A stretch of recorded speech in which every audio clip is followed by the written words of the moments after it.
За сайн байцгаана уу. Өдөрөнд энэ 7 хоногийн мэндийг хүргэе. WhatsApp нэвтрүүлгийн маань 3 дахь дугаар та бүхэнд хүрэхэд бэлэн боллоо. Бэлэн боллоо. За, хай залуу. Хай Батука. 7 өнөختөр нэг уулздаг ажилтаа болсон. Тийм, хүчээр уулзж байгаа. Хүчээр. Би дургу үнтэйгээ. Пүү. Энэ хүмүүний уурыг жоохон хүргээд байгаа болохоор би жоохон дургу байгаа. Тийм. Тэ өнөөдөр юм ярьчих шүү дээ. Тэг зэхэлцэх юм уу? Яа, за 7 хоногийн турш юу вэ? За, би Бээжингээр аялчаад ирлээ. Вау. Тийм. Би хоттой дараад үлдсээ. Их хүйтэн 7 хоног бол. Тийм үү. Их сайхан дулаахан халуухан өдрүүдийг өнгөрүүлээд ирлээ. За, Бээж явсан. Тэгээд өнөөдөр болохоор хүүхдтэйгээ анх удаа аялж үзлээ. Тэгээд ганцаараа аялахаас ер нь бол ганцаараа жоохоо бас тий том үнэтэй аялахаас ер нь л өөр идэг юм билэ. Хүүхдтэй аялах ер нь жоохон бас анхны удаа байсан жоохон туршлагагүй. Тэгээд ингээд сонирхолтой байсан бас. Тэгээд Бээжинд очоод Усан парк, тэгээд Зүү парк, Аквариум, Universal энтер үзсэн. Тэгээд ер нь бол айгуу гоё сонирхолтой юм билээ. Гэхдээ яг амар гоё дурсамж бүтээгээд ирчихэж байгаа юм шиг тийм. Тийм яг хүүхдийнхаа яг хийж үзмээр ин гэсэн юмнуудын ер нь бол хийлгэж үзсэн. Гэхдээ ерөөсөө манай хүүгийн насны болон тэрнээс нэг жоохон дээшээ доош хүүхдүүдэд ер нь л Universal жоохон тохиромжгүй юм билээ. Яг одоо манай хүүч нөө Transformers-тай уулзна гэдэг яг уулзсан. Гэхдээ тоглоомнууд дээр нь бол бараг л суугаагүй. Одоо хүүхдэд зориулсан тоглоом хэсгүүд суух боломжтой тоглоом хэсгүүд байгаа ч гэсэн тэрэндээ суухаас илүү усан паркад тоглох нь хүүхдүүд илүү сонирхолтой байд юм лээ. Тэгээд ингээд бид өөр ингээд Universal дээр ингээд очсон ингээд байжсэн чинь ээж өнөөдөр парк орно гэсэн хизээ парк орох юм бэ гэд. Хоёлаа парк дээр ирсэн мэт гэсэн чи энэ чи ус байхгүй штэ. Парк гэдгийг ерөөс усан парк гэж ойлгох юм байна. Тэгэл дахиж усан дээр очих уу гэж асуугаал тэгэл. За дараагийн удаад илүү усан парктай юу нэл сонирхолтой байна да гэж бодсон. Тэгээд Бээжинд үтсэн хамгийн сүүлийн өдөр үтсэн амар сонирхолтой юм. Хэрвээ одоо тэ энэнийг үзээд ямар нэгэн байдлаар Бээжин явахаар бас сонирхож байгаа хүмүүс байвал энэ мэдээлэл хэрэг болохоо гэж би бодож байна. Бид эдийн нислэг болохоор орой 11 цагаас исэн бохгүй. Тэгээд буудлынхаа чек аутыг болохоор 12 цагаас ичж штэ өдөр. Тэнгүүд өдөр 12-оос орой 11 цаг хүртэл мэдээж 9 цаг одоо тэр онгоцны бодол дээр байна гэж байхгүй. Тэгээд чимдаа хамгийн маж ирчээд нэг тэр өөр хэсэд ийн гэж байхгүй. Тэгээд харж байгаа нэг юм юу исэн сауны газар, халуусны газар гэж нэрлэх л та. Тэгээд тэр халуусны газар нь болохоор амар сонирхолтой юм. Дотроо юм жижигхэн пүүлтэй. Хүүхдүүд орох боломжтой. Ер нь орж болно. Тэгээд пүүлтэй тэгээд зааны 3-4 давхар барилга байгаа байхгүй юу? Тэгээд эрэгтэй эмэгтэй мэдээж одоо саун жакузи ямар гэдэг вэ яг тийм. Тэгээд цаашаа одоо амралтын өрөө нэлээд том. Тэгээд бүр цаашаа норонгууд юм тоглоомын хэсэгтэй. Тэгээд тэр нэм элсэн дээр тоглолтог юм том гол сүрт нүүдэн болохоор трамплин гэдэг л өсөрч мөсөрдөг бас юм том гол сүртэй. Тэгээд авирч мавирдаг юмтай. Тэгээд хүүхдээ тэрэн дээр тоглолоод өөртөө амар хүрээнд нэг амраад байжээж. Тэгээд хоолонд мунд ч гэсэн үүний өөр амар боломжийн тийм газар байт юм билий. Тэгээд тэр өөр нь бол маш их таалагдчихгүй. Цаг сайн болсон шүү дээ тэндээс. Ядарч байгаа юм чинь өдөржин дагуулж байгаа бол гадаа явахаар чинь нөө суух газар олдохгүй ингээд тэнгүүд тоглоомд нь тоглолчаал наа нэг ингээд би баг ингээл сайхан ялгаагаа л хийтэл амар гой сайхан амарж агаад тэгээд шууд онгоцны бодол руугаа явсан. Тогоо амраад ирсэн бол болоо доо. За золоог мань байхгүй байхад Монгол оронд маань их юм болсон. Харин тийм байх шүү. Бэс нөө Facebook интерлөө сайн орч чадаагүй. Ер нь мэдээлэлс жоохон хоцорсон. Тэгээд ямар ч ирээд аль болох мэдээллүүдэд цуглуулахыг хичээсэн. За ер нь бол одоо 3 хоногийн өмнөөс 4 дахь өдрөөс юм уу? Баг 3 дахь оройноос шууд огцрох амархан гэдэг нэртэй жигсаал. Ерхий сайдын эсрэг. Ер нь ерхий сайдыг огцруулах гэх жигсаал гарсан. За мэдээж нөгөө нэг улсын хурал руу өргөн барих гад бас иргэдийн саналаар гарын үсэг онлайнаар цуглуулж байгаа. Сүүл 46,000 болсон байсан баха гарын үсэг нь. За тэгээд талбай дээр ер нь их сонирхолтой юмнууд болж байгаа. 3-4 зэрэг юмнууд болж байгаа. Одоогийн байдлаар бол яг өчигдөр номын баяр эхэлсэн. За номын баяр болж гин, жигсаал болж гин. За тэгээд хонхны баярууд давхцаад хонхны баяраа зургаад оруулж байгаа дүүнер мөнөс тэ.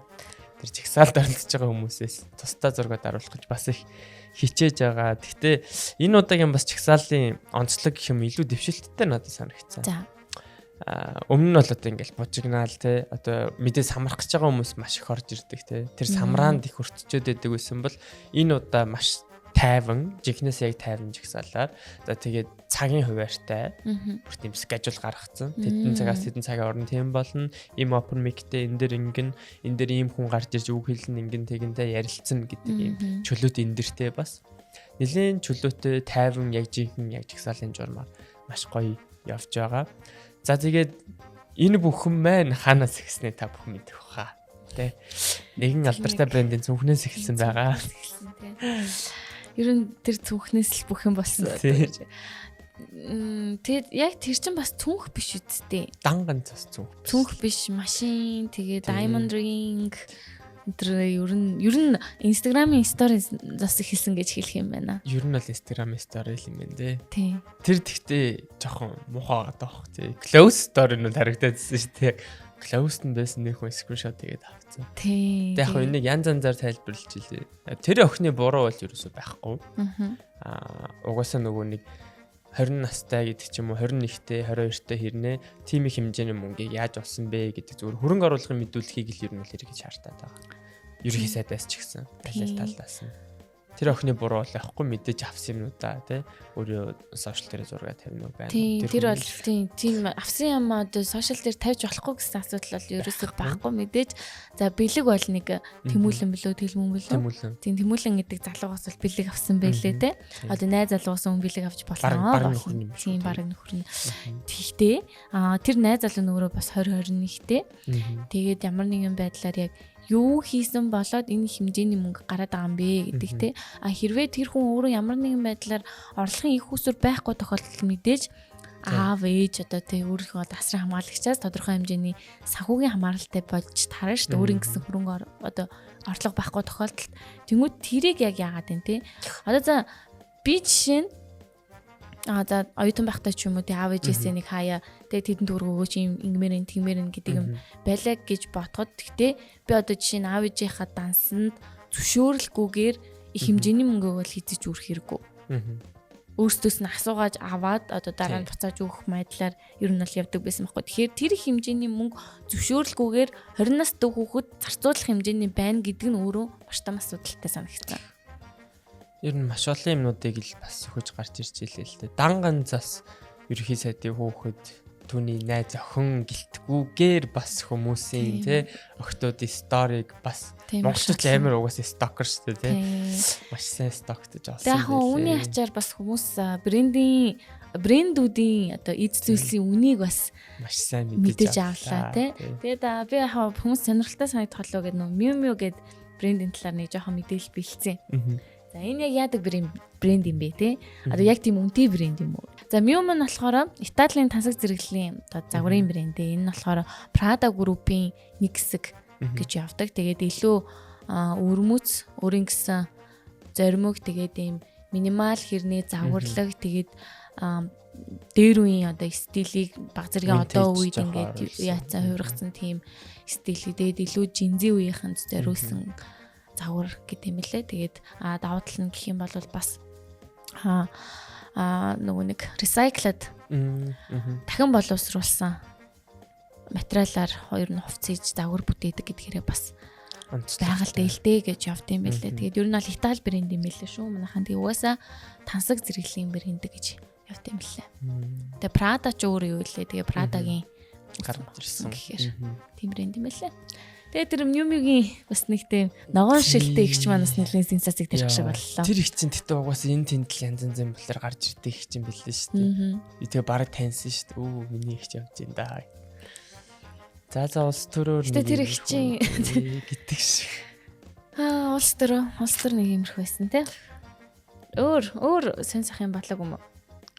Гэхдээ яг бах ярианууд л яваад байна. Хүмүүс бол огцорхон тодорхой болсон гин тэгин гэдэг юмнууд хэлээ явчихна. За улс төрөөр бол угаасаа хүн болгоны мэдж байгаа нэлээд шуурж байгаа мэдээллүүд байна. За тэгээд CS:GO-ийн надад 2 мэдээ байна. За Монголд маань сая PGL Астанад ер нь бол хэсгийн шатны тоглолтуудад 3-0 гэдэг үнэлгээтэй маш амжилттай гарч ирсэн боловч харамсалтайгаар өчигдөр Аврора багт 2-0-оор хожигдоод тэмцээнэ шүвгийн 8-аараа дуусгасан. Тэгэхдээ ер нь бол дандаа л шүг рүү гараал ирээд байгаа л да. Одоо яг дараагийн тэмцээн гэх юм бол тун удахгүй одоо нөгөөдөр юм биш үү 5 сарын 19-нд IEM Dallas тэмцээнд оролцсон. Саяны тэмцээнд ер нь бол бас нөгөө шагналын сан нийтэд юм бэ яа гэм бэ гэдэг. Энэ 20 настангууд бол жинхнээсээ өөрсдөө хамаг олж байгаа шүү. Тэгээ бас маш их татварыг төлж байгаа мó. Тийм маш их татварыг төлж байгаа. Сая бол тэр $31,500 багаар хувааж авсан. Тэгээд organization буюу одоо яг менежментийн тим гэж чинь Монголд тим болохоор бас яг адилхан $31,500. Сүүлийн зарим тэмцээнүүд бас яг ийм болоод байгаа. Хоёр хувааж өгч байгаа гэх юм уу. Баг нь яг өөрсдөө шагналын сан авна. Нөгөө талд нь тоглогч нь шууд хувааж авах мөнгө гэдэг иймэрхүү явж байгаа. Гоё систем юм тий. Гоё систем. Одоо нэгээ тэгээ сайхан 5 тэнцүү хуваад гисэн зүг эсвэл дахиад багтаа хөрөнгө оруулалт хийдгсэн зүг. Дараагийнхаа тэмцээндээ юу яах нь зардалтай ашиглагдсан зүг. Дотоод бас нэг зохицуулттай байгаа л ах л та.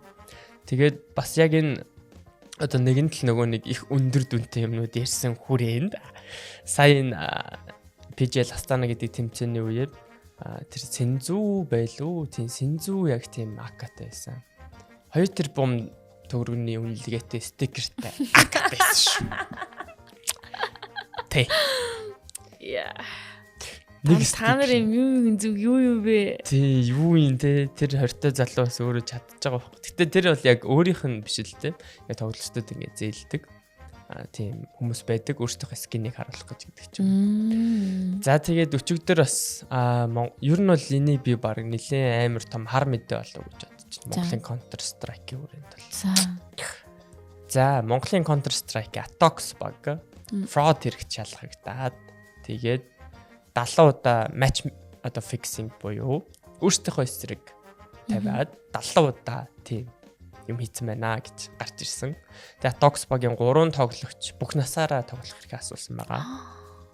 Менежер нь бас менежлэх хэрэгтэй тодорхой хугацаанд нөгөө 2 тоглогч нь мэдээллээгүй, мэдээллийг дамжуулаагүй, мэдээллийг нуу хаасан гэдгээр бараг жил орчим хугацаанд ер нь бол тоглох хэрэгтэй асуулсан байна. Маш харамсалтай. За надад яг нөгөө нэг нэр нь орж ирж энэ нөгөө хүний мууг үзэх гээгүй шүү. Яг нэр нь орж ирж байгаа нь угаасаа нээлттэйсэн мэдээлэлтэй. Нэр нь орж ирж байгаа нь бол Dobu нөгөө тийм блэ Kabal. Тэгээ ер нь бол бас анхилгээ бас нэг залуу бас байдаг гэсэн шүү дээ. Анхлыг бас энэ шалтгаанаас олж гарсан болов яасан бол нэлээ олон румрууд яваад илээ. Тэгээд уул нь дэлхийн ранкнд 25 мав бичигддэг. Нэлээ дайчгүй Азтай бас нэлээ дайчгүй үнэлэгддэг. Хөрхөн тэмцээнүүдэд орчдөг. Дайчгүй шагналын сангууд авчдаг. Тийм баг байсан. Тэгтэл ийм харамсалтай мэдээ өчигдөр цацагдсан байгаа. Үнэхээр харамсалтай. Юм байна. За тэгвэл одоо нэг хөрхөн мэдээ. Шууд ингэж. Өнөглсөн үү? Нөө нэг хотын бүсгүй хөдөө нутагт тэгээд нэвтрүүлээ. Тэрний нөгөө нэг ган хүлэг нандин цэцэг дээрээ цэцэг аваачаад анхны баярынх нь юм дээр нацсан бэлээ. Тэгээд ир хүн хэлсэндээ гэд. Гэтэ надад зөвөр нэг юм баахан сайтууд зургийг аваад сэвэл одоо тэр хоёр хүний бас юу халтаад байгаа нь те хүчээр нийлүүлэх гээд байгаа юм шиг жоохон тэгээд жоохон тиймхэн санагдсан. Тэгээд тэгтээ амар зайгүй хөөрхөн хэлсэндээ хүрээд очиод цэцэг энтрэ өгсөн мэлээ. Тэгээд баг энэ нэвтрүүлгийн хамгийн их хүмүүсийн анхаарлыг татж байгаа хосоор ер нь бол шалгарсан байна. Би бас нэг хал юуг нүцсэн байна. Сурвалжлагч мэдээ яриа авцсан байсан. Хот хүрээ газар чинь нэг хураг оруулж ирэхэд бас хэцүү байдаг юм. Хураг үгүй гэж боддогсэн. Тэгээд цэцэгтэй ирлээ. Тэр аягүй зөв өөрөө амар хөвгчлээ юм. Нарганч залуу байлаа те. Тэг санагдсан шүү. За өөр чинь одоо ч нөгөө нэг сакс маань эхлэв шүү дээ тий. Тий. Яа өнөөдөр тоглолт шүү дээ. Яг өнөөдөр үү? Тий, яг өнөөдөр тоглолт. За Монголын үндэсний саксан бөмбөгийн холбооны дээд лигийн финалийн одоо 4-р тоглолт эхэлж байна. 2-1-ийн харьцаатай явж байгаа. Хасын хөлбөд баг. Үргэлжлэж байна гэх юм шүү дээ. Үргэлжлэж байгаа. Сая болохоор BCLA буюу одоо Азийн саксан бөмбөгийн лигүүдийн аврагт манай хоёр баг маань оролцсон. Харамсалтайгаар метал маань хасагдсан байгаа. Хасын хөлбөд дээр уржигдэр тоглолт хийгээд ер нь бол 6-0 гэдэг үнэлгээтэйгээр шүүгийн дөрөвт гарч ирсэн. За финал нь болохоор Монгол улс зохион байгуулагдах юм байлээ. За финал нь 5 сарын 30, 31-нд болно. 30-даа хожчих юм бол 31-нд яг аврагын төлөө тоглоно гэсэн. Зөв. Маш гоё амжилттай гарч Тийм ирсэн. байна. Сая бас Монгол хөгжөөнд дэмжигчид ч гэсэн Монголд нь бас болсон 2-3 тоглолтыг нэлээ олуулаа. Маш гоё үтсэн байгаа. Тэгэхээр бас 5 сарын 30-нд 30-31-нд бас Монгол бага дэмжиж хэдүүлээ хамтдаа үзцгээе гэж уриалж байна. Yes. Өнөөдөр чинь орой Morning Star-ын тоглолттой юм шүү. Тийм, өнөөдөр чинь бас үзэх үү? олон тоглолттой. Би яриа үзэж явчих واخ. Morning Star тоглолт. Өөр ямар тоглолт байл? Өөр нэг юм байсан шүү дээ. Алсуу бай. Одоо ингээл ер нь энэ 7 хоногоос эхлээл тоглолтууд ер нь эхэллээ те. Тийм шүү дээ. Тэгэл одоо тэгэл 6 7 8 саrast битүү. Дүү шүү дээ. Хаасайгүй те. Ажлын өдөр яах хамаагүй. Тийм. Одоо тэгэл жинхэнэ гоё. Зуны дулаан улрал эхлээл хаасайгүй. Баяр цэнгэл хөөр зугаа цэнгэл явах нь те. За чамд өөр мэдээ байна уу? Өөр нэг хоёр жижиг мэдээллийн чанартай зүйлс байна. И баримтаа бүртгүүлдэг хүмүүсээ үл нэрээ сувглааны тохирол гарцсан байл ш. Мөнгө очсон байл ч те. Наша донешн гэж нэх. За надад нэг амар гоё сонирхолтой мэдээлэл. Энэ яг саяхан болсон юм лээ. 11 настай аялгүй охин Монголын анхны ширээний теннисний дэлхийн цомын авраг боллоо. Вау, nice. 11 настай охин маань ширээний теннисний авраг болжээ. Бүр дэлхийн цомын. Сток. Энэ амар хөрсөн санагт. Тэгээд одоо нэг энэ талбай дээр болж байгаа тийм сошиалар болж байгаа сенсацаас болоод бас хэдүүлээ гоё сонирхолтой мэдээллүүдээс ер нь бол хоцроо тэр нь илүү дарагдаад байгаа юм шиг бас санагдлаа. Яг илүү нэг улс төрийн мэдээллүүд нэг нэг задлж байгаа зодооныг нь л яг үзээд байна л да. Энэ нэг улс төр сонирхдаг тэр чиглэлээр контентууд хийдэг хүмүүсээс би бас тэр эзэн контентыг үзсэн л дээ. Одоо Sobota Pictures-ээс тэр үг бол надад бас амар санагц. Энэ хүмүүс чи ер нь бол ингээд жоох амьдралаас тасарч. Би яг нүуний яг үгээр нь тооцны үгээр нь биш ойлгосноор ярьж байгаа шүү. Амьдралаас ер нь бол ингээд тасарсан байна те. Одоо тэдэн төрний үнэтэй тэдэн төрөг гэж ярьж гин. Тэмийг ингэж ярьж гин те. Энэ хүмүүст ийм хэмжээний мөнгө юу ч биш болцсон байхад бид хэд бол зүгээр юм их тийм тоглоомн дунд амьдарч байгаа юм шиг тийм хонь хурганууд шиг амьдраад байна. Яг 20 хурганууд ч гэж хэлсэн баг. Яг тэр нь бол бүр амар тийш туссан гэх юм уу. Тэгээд өнөөдөр бас Amras Weekly Show гэх юм бас хүлээж байна. Yes. Маш аимшигтэй гой юмнуудыг ярих бах. Яг бид нэг олж мэдэж үзэж чадаагүй юмнуудыг гаргаад ирдэ шүү дээ. Тэгэхээр сонирхолтой ах болов гэж харж байна. Тэг Twitter шүү дээ бөө юм болж байна. Тэр нь тэгжсэн шүү дээ ингэжсэн шүү дээ. Яг нэг тийм нэг юу гэдэг чинь мэдээлэл архивлэн гэж яддаг шүү дээ. Хадгалаад эсвэл өөрийнхөө шүлгийг хадгалдагтай адилхан май хадгалж байгаа. Яг нэг ингээд гаргаж байгаа үед нь гаргаж ирээ. Ингээд савдаг те тал талаас нь. Яг энэ бол нэг миний бодлоор маш санамсаргүй байдлаар энэ бүхий хийсэн. Тэгтэл тэгээд гинтл тал талаас нь бас ингээд нэлээд хүчтэй. Тий, одоо хаасаагүй юу л гарч ирж штэ тий. Тэгэл одоо сенсацаар дарна гэдэг шиг тэгэл энэ тийм гарч ирж байгаа. Гэхдээ бас нэг талаараа залуучууд маань хэрсүү байна. Энэ удаад ер нь тэгж харагдаж байна. Нэг тийм тийш тийм анхаад авахгүй яг л зүгээр бид нэр орлогоо нотлохыг шаардсан. Тэг яасан бэ тэрийг ил гаргаатгаал гэдэг юм өсч өөр юм өсөхгүй штэ л гэдэг дээрээ яг бац өөртөө байр суурь илэрхийлж байгаа. Тэгээд энийг ч гэсэн алдахгүй ямар нэгэн байдлаар тодорхой үр дүн үзчихээсэй гэж хувьдаа хүсээд л явж байна да. Маш олон хүмүүс л гэхдээ яг саяны гарч ирсэн одоо шалтгаан гэх юм уу те шалтгааныг бол огцорох бүр хангалттай үндэслэлээ гэж хүлээж авч үзэж байгаа. Одоогийн ерөнхий сайд маань бол хамгийн удаан ерөнхий сайд байгаа ерөнхий сайд. Ямар бол ерөнхий сайд гэдэг үг болчихоо те. Тэгээ би бас яг тэр Sobota Pictures-ийн яг энэ талаар хийсэн контент дээрээс нь нэлээд бас ойлгож авсан. Нэрээ бас ингэж яагаан байна да. Энэ ч бас үнэн байх магадaltaй байна гэж бодсон зүйл нь юу вэ гэвэл ерөнхийлөгч ерөнхий сайд хоёр хоорондоо ер нь жоохон бифтэй байгаа. Ерөнхийлөгчийн сонгуулийн 27 онд болох гээд байгаа. За ерөнхийлөгч маань дахин сонгохыг хүсэж байгаа. Үндсөөлөлд өөрчлөлт оруулаад ерөнхий сайд маань ч гэсэн сонгох ерөнхийлөгч болохыг хүсэж байгаа. Тэгэхээр хоёулаа аль аль талаас үндсөөлөлд өөрчлөлт оруулах шаардлага уусаад болчиход байна. Энэ хоёр хүн биш юмаа гэхэд өөр хэн байх вэ гингүүт олигтой гоё юу гэдэг чи үндэсний хэмжээний кандидат байхгүй байна гэдэг тийм төгсөл гарч ирж байгаа. Тэгээ нөгөө талаасаас ардчилсан намаас ч гэсэн бас өмнөх ерөнхийлөгчийн сонгуул шиг угаасаа ялагдах нь тодорхой тий. 3 өрсөлдөж явахад 4-т орохоор хүн гаргаж ирэх магадлал маш өндөртэй гэж ер нь бол гаргаж ирээд. Тэгээ надад бас жоохон суртахуунгүй санагдаад байгаа зүйл нь юу вэ гэвэл хамтарсан засгийн газар хичнээн байгаа ч гэсэн сөрөг хүчин бол сөрөг хүчин байх хэрэгтэй. Тэгэхэд ардчилсан нам хүн нам хоёрын одоо дарга нар маань хамтарсан засгийн газрынхаа ерөнхий сайдыг маш ихэн цааш ер нь бол нэлээд өмөрж байгаа харагдсан бол жоохон disgusting санагдсан. Хүмүүс ч гэсэн бас тэгж бодож байгаа байх гэж бодож байна. Энэ бол саяын яг их хурлын сонгуулиар те залуучууд нэлээд сэтгэвтэй байх гэж ер нь бол хичээсэн гэж харж байгаа. Тэгээд үр дүнд нь юм болж байгаа бүхэн дахиад зайл гэдэг дээрээ бас тулсан те. Тэгээд уул нь битэрийн базап маань те улс төр ярихгүй тий өгөндөө гоё ингээд энэ 7 хоногт юу болох чинь дараа 7 хоногт ямар ивент байна одоо бидний хоцорсон мэдээлэл юу вэ гэдгийг түгээх боловч ялцчгүй энэ 7 хоног бол улс төр ярихаас өөрчлөлтөллаа тий жихнээсээ өөр үнэхээр ярьж яг сонирхолтой болох мэдээлэл байсангүй. Яг хөө энэний хажуу нөгөө нэг хальт кинонууд гэдэг ч юм уу тий одоо тэр яг нээлттэйсэн кинонууд бол үнэхээр харамсалтай зав. Яагаад тэгэхээр энэ сенсац дарагдчих жоохгүй маркетинг. Тэр чинь нөгөө нэг чимээгүй хотын жолооч тий. Тэр чинь амар гоё явчихсан тий. Бүр яг угсаа олон улсад нээлттэй хийгээд ингэж явж байгаад яг Монголдо нээлттэй хийж байгаа кино тэгэнгүүт яг одоо үзэлтийн юу ингээд дараагийн маркетинг эхлэх хэрэгтэй байхад энэ сенсацид дарагдчих байгаа байхгүй. Тэгээд дараа нь яг гадаад кинонууд бол яг хүмүүс угаасаа нээлттэй хизээ их мэддэг болохоор хүлээж аваад үздэг штэ тий.